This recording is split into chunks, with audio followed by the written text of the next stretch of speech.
faithfully conveying value and interpreting great books from around the world. Hello, this is Sally Talking Books. Hi to all our listeners, and welcome back to today's Sally Bookhouse Editor's Recommendation. 2010 is almost coming to an end. So this year, we've recommended many great books to everyone. And we recently launched the 2019 year-end good books list, and we hope you'll keep following us. Now, in our daily lives, I think each of us has had some dealings with doctors, but actually our understanding of this profession is minimal. Sometimes we might see doctors as angels or gods because they save our lives, but other times we see them as cold, numb, even cruel, because the departure of life seems like a routine matter to them. Actually, these views are just one-sided and emotional. Moreover, with tense doctor-patient relationships, due to information asymmetry, the medical profession is destined not to invest too much emotion in life and death situations. This creates the impression that doctors appear indifferent to outsiders. Well, next Monday we'll interpret a book called Open Heart, with the subtitle Life and Death Stories from a Cardiac Surgeon's Operating Table. The author is British Dr. Stephen Westaby, a world-class cardiac surgeon and artificial heart expert. On the cardiac surgery table, he's worked for 50 years, performed over 10,000 heart surgeries, opened over 12,000 hearts, and saved many critically ill patients' lives. So this book is his documentary journey as a cardiac surgeon. In this book, he strings together his entire career with a dozen thrilling surgical stories. For example, some patients had tumors in their left ventricle 5 times, forcing them to undergo 5 heart surgeries. And Also, an elderly pregnant woman diagnosed with aortic valve stenosis after 3 months of pregnancy, and a 60-something heart failure patient who received the world's first artificial heart transplant. with Dr. Stephen Westaby's precise descriptions, these thrilling surgical procedures are full of twists and turns, dangers at every step, just like watching a real medical documentary. So next Monday, we'll step into this cardiac surgeon's operating room to see their lives and explore the different problems and challenges we all might face. Next Tuesday, the book we'll interpret for everyone is called The Age of Streaming Media. Streaming like flowing water, with the subtitle The Future of New Media and the Entertainment Industry. So what is streaming media? Huh? To put it simply, for example, right now you're using Himalaya to listen to our Sally Talking Books album, or you're reading ebooks on other platforms, or watching movies on video websites. Actually, all of this uses streaming media technology. Essentially, sounds, images, and other information are stored on the website's servers, and users don't need to download them. They can just click to play on computers or phones. In this process, the data flows continuously, like tap water, so it's called streaming media. So what changes have occurred when the entertainment industry entered the streaming era? For example, you no longer have to worry about missing TV programs. Books you want to read can be found in ebook versions online immediately. And listening to music doesn't rely on physical carriers like CDs anymore. At the same time, various business miracles happen daily. Some niche books might sell over 100 million copies globally through online community promotions. Netflix in the US also used streaming to turn the TV series House of Cards into a huge hit. So the authors of The Age of Streaming Media, which we'll introduce next week, are 2 professors from the Heinz College at Carnegie Mellon University in the US. They will analyze for you how streaming has impacted our traditional entertainment industry and content production. Next Wednesday, we'll interpret a book called Utilitarian Education, critiquing the concept of utilitarianism. Everyone knows it's that utilitarianism that emphasizes short-term gains. The author of this book is Martha Nussbaum, an American political scientist and professor of law and philosophy at the University of Chicago, a very famous American scholar. But given her background, we might find it strange that a scholar studying political philosophy is discussing education. Actually, there's a close relationship between these two.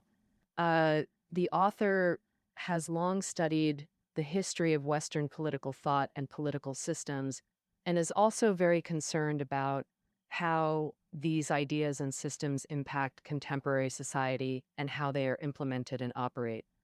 He discovered that modern Western democracy wants to sustain itself.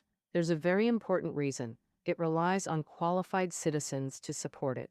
Ah, so where do qualified citizens come from? Only through education, especially humanities education. That's the basic stance of this book's author, and the discussion in this book unfolds on this basis. Published in 2010, it caused a strong reaction in the US and has since been translated into over 20 languages worldwide. Moreover, the topics it sparked have caused heated discussions globally. Next Thursday, we'll interpret a very interesting book for everyone called History of Climate Civilization. The subtitle is 80,000 Years of Climate Change That Changed the World. And in the winter of 1812, Napoleon had almost conquered all of Europe.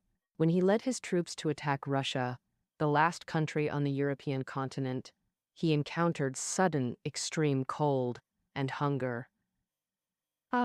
Tolstoy described the scene in his book War and Peace. He said, "The weather was extremely cold. Even crows froze stiff and kept falling from the sky." In such harsh conditions, 300,000 of Napoleon's army perished in the extreme cold, almost two-thirds of the entire force. Reluctantly, Napoleon had to withdraw from Russia and never recovered.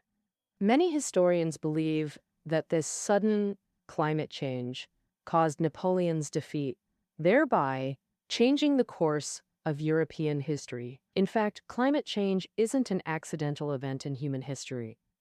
One could even say that the entire development of humanity is closely related to climate change. The author of this History of Climate Civilization is Yasushi Tanaka, a member of the Japan Meteorological Society and the head of the Tokyo branch of the Japan Weather Forecaster Association.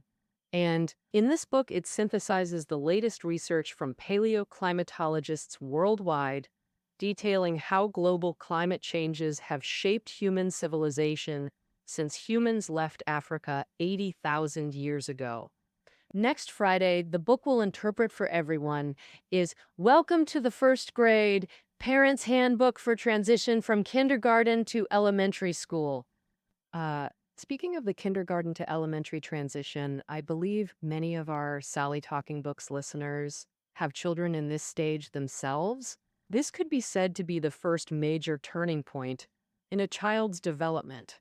Kids are about to enter first grade, and many of us parents are actively preparing for the kindergarten to elementary transition.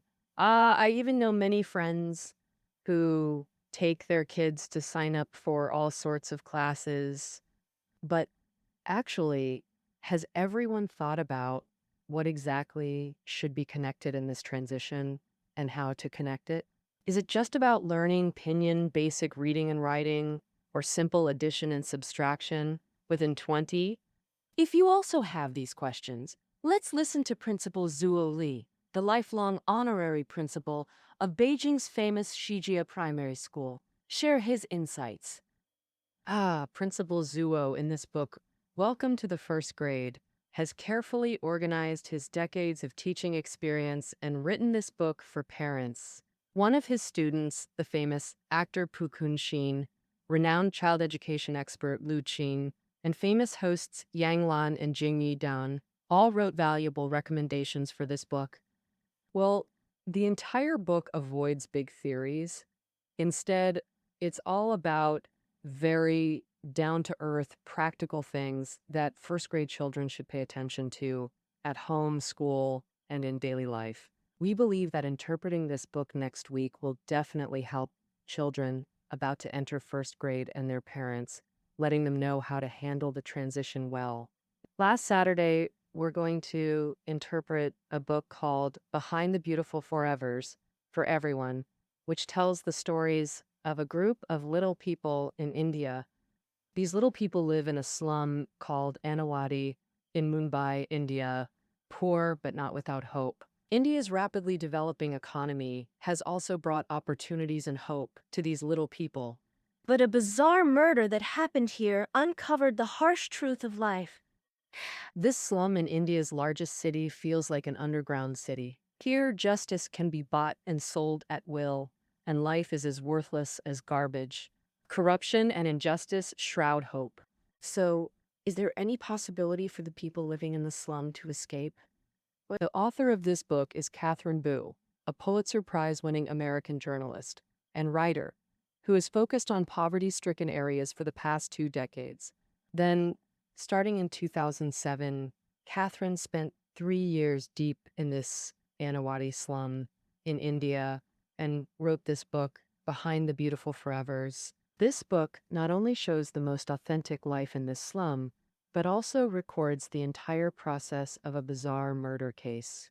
So the UK Financial Times praised this book as exquisite, describing the life and death of little people in this modern metropolis. And why Bill Gates also read this book and wrote a preface for it. And he said, I've been to many slums and cities, and I really find it hard to describe exactly to my friends what a desolate sight it is. And we must soberly realize that this situation could get worse. So what exactly is this bizarre case in the slum? How should the poor struggle to escape the slum? What turned the slum into a dark, sunless underground ghost city? On Saturday, we'll explore the story of the slum together. This one's set. Thank you for listening to today's Sally Talking Books editor's recommendation. And I hope you'll join our official Sally Talking Books community to chat with us about reading, about your favorite books in 2019, and which books moved you and brought you gains.